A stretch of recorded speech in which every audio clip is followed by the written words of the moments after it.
Cześć, Bartek Urban, zapraszam do testu Peugeota 508 SV, czyli kombi. Wybaczcie, że tak się zatrzymałem, ale to auto jest przepiękne, aż się nie mogę napatrzeć. Poważnie, jakbym miał wymienić 5 najpiękniejszych obecnie produkowanych kombi, to na pierwszych 3 miejscach byłby Peugeot 508 SV.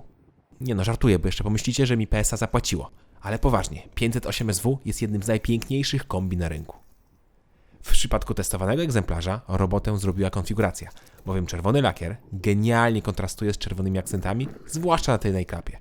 Tutaj czarne klosze lamp połączone czarną blendą robią niesamowite wrażenie, a po odblokowaniu drzwi robią nam takie małe show, przelatując od jednej do drugiej strony.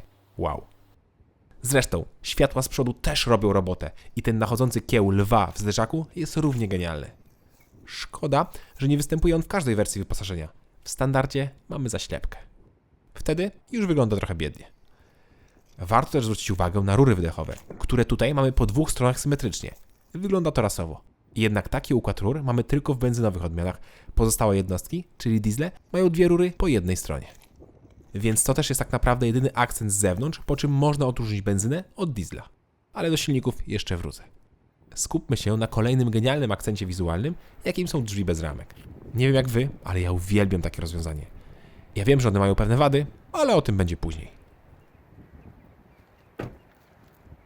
Pora otworzyć bagażnik, który jest oczywiście elektryczny i może być otwierany gestem nogą. O dziwo działa bardzo ładnie, tylko jest chwilowe opóźnienie, które trzeba przeczekać. Bagażnik po otwarciu ma bardzo niski próg załadunkowy i pojemność 530 litrów. Konkurencja z tej klasy ma jednak nieco większe bagażniki. Pod podłogą mamy kilka małych przegródek oraz koło dojazdowe i zestaw kluczy. Miłym akcentem jest haczyk, dzięki któremu możemy przyczepić podłogę i nie musimy jej ciągle trzymać.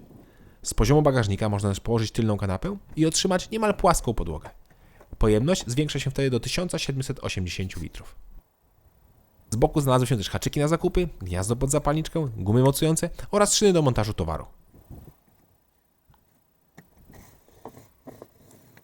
Przed chwilą powiedziałem, że 508 ma mniejszy bagażnik niż konkurencja i to prawda. Przyczyną są wymiary. 508 jest dużo krótszy niż przykładowo Superb czy Insignia.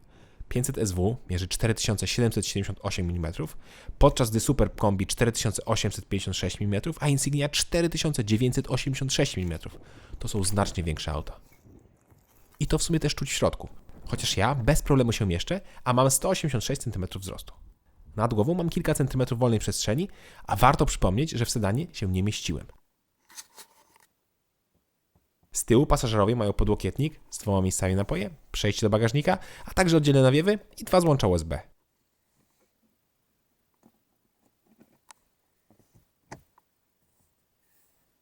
Pewnie już zwróciliście uwagę na cudowną konfigurację wnętrza z przekozacką czerwoną skórą.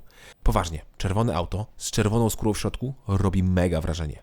Oczywiście jest pewnie ciężkie w utrzymaniu, ale prezentuje się super.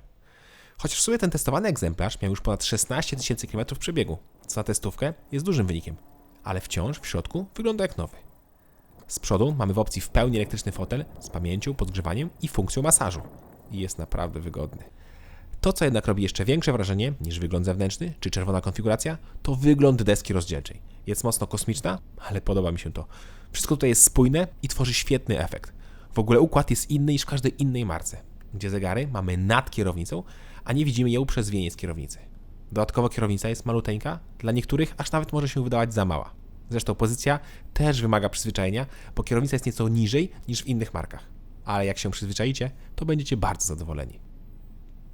Zadowolony byłem również z cyfrowych zegarów, które dzięki mnogości swoich motywów są bardzo atrakcyjne dla każdego. W opcji auto może być też wyposażone w kamerę noktowizyjną, dzięki czemu wykrywa pieszych czy zwierzęta. I robi to znacznie szybciej niż my to robimy, co dodatkowo sygnalizuje na ekranie. Co ważne, nie trzeba mieć włączonego cały czas tego widoku, aby wykrywało pieszych i nas informowało. Z drugiej strony mała wada tego wyświetlacza, bowiem auto nie pamięta ostatniego naszego trybu jazdy, czy właśnie trybu ekranów. Za każdym razem po odpaleniu musimy od nowa przełączyć widok. I tak w sumie jeszcze jeden problem miałem z Bluetoothem, bowiem zanim telefon się podłączył do auta, to mijało dobre 15-20 sekund. Czyli jak słuchaliśmy muzyki przez Bluetooth, potem zgasiliśmy auto i ponownie je odpaliliśmy, to auto po uruchomieniu będzie odtwarzało radio. Musimy po chwili sami przełączyć źródło na Bluetooth. Wiem, że się czepiam, ale mnie to denerwowało. Za to zachwycony byłem spasowaniem i jakością materiałów. Poważnie, 508 nie ma się czego wstydzić. Moim zdaniem marki premium mają często gorsze materiały i mówię to poważnie.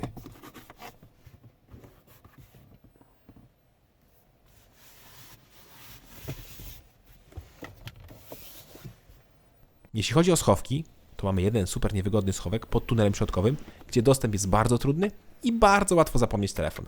Zwłaszcza, że jest tam ładowarka indukcyjna. Dalej mamy zamykany mały schowek z gniazdem pod zapalniczkę, 2 miejsca na napoje oraz większy zamykany schowek w podłokietniku.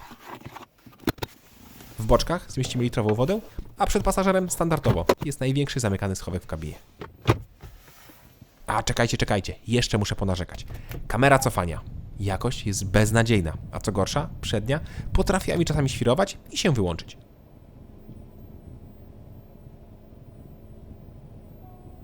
Kolejna wada to na przykład wskazania dynamika na jednym z motywów ekranu.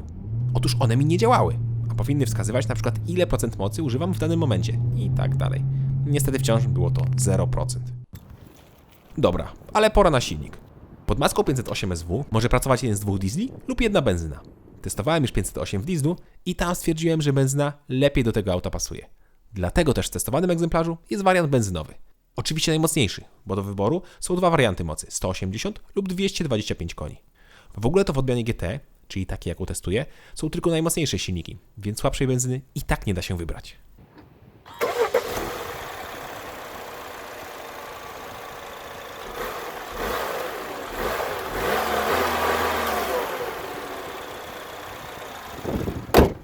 Tak więc pod maską mamy silnik o pojemności 1,6 litra, wspierany turbo, który generuje 225 koni oraz 300 Nm dostępnych od 1900 obrotów. Co ciekawe, słabszy wariant ma 250 N, ale dostępnego dużo niżej, bo od 1650 obrotów. Zresztą na 99% są to te same jednostki, które różnią się tylko oprogramowaniem silnika. Na co wskazywałaby chociażby ta sama masa własna obu wersji. Tak czy inaczej, ten silnik pamięta jeszcze współpracę PSA z BMW i jest to dobrze znana jednostka, która gościła właśnie w modelach BMW czy Mini, w tym Mini Cooperze S. Oczywiście obecnie jest to bardzo mocno przebudowany silnik, ale jakaś tam wspólna cząstka wciąż jest. Szkoda tylko, że producent nie popracował nieco bardziej nad rasowym wydechem, bo ten tutaj po prostu nie brzmi.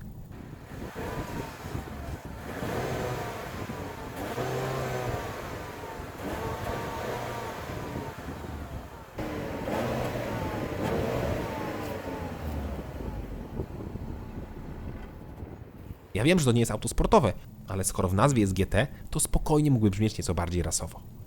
Od 0 do 100 Peugeot z tym silnikiem powinien przyspieszać w 7,4 sekundy i niestety musimy w to uwierzyć, ponieważ nie udało mi się poprawnie zmierzyć auta.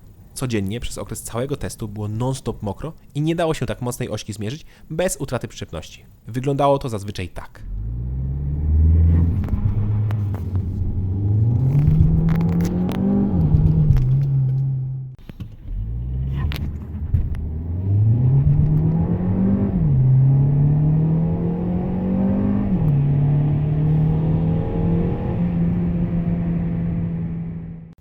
Czyli traciłem po dobre 2 sekundy na boksowaniu kół.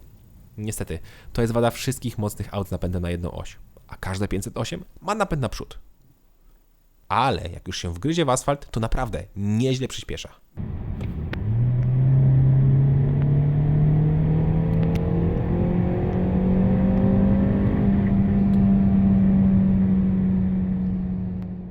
Jednak początkowo w ogóle nie czuć tej mocy w tym aucie.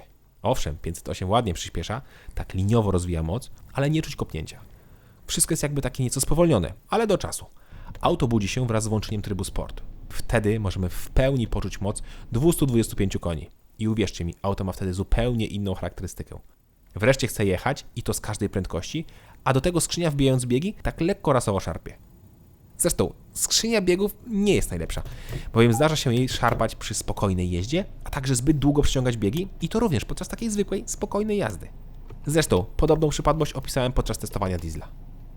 Pochwalić za to muszę prowadzenie, które jest lepsze niż z silnikiem diesla. Tutaj różnicę robi waga, bowiem benzyna jest o 110 kg lżejsza od mocniejszych diesli, a to jest sporo.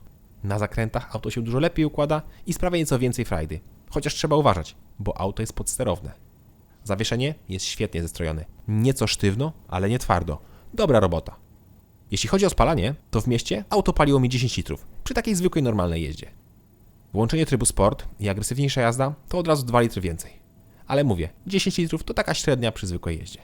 Na trasie szybkiego ruchu, gdzie większość trasy jechałem 120-130 km/h, spalanie oscyluje około 7,5 litra. Czyli taki standard. Wcześniej wspominałem coś o wadach auta z drzwiami bez ramek. Otóż największą jest zazwyczaj szum powietrza dochodzący z okolic uszczelek, bowiem nie przylegają one tak mocno jak w aucie z ramką.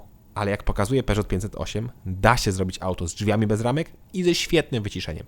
Naprawdę, w aucie panuje cisza nawet przy prędkościach autostradowych i wyższych. Dobra robota. Pora na cennik. Podstawowe 508 SW kosztuje 129 400 zł. Za odmianę Active z dieslem 1.5 o mocy 130 koni i manualną 6-stopniową przekładnią. Dopłata do automatu to 7500 zł. Testowany wariant GT to oczywiście drugi koniec cennika. I tak benzynowy 225-konny GT kosztuje 185 200 zł, a wysokoprężne GT o mocy 180 koni kosztuje 188 300 zł. Drogo. Peugeot 508 SW to świetny samochód, ale nie dla każdego.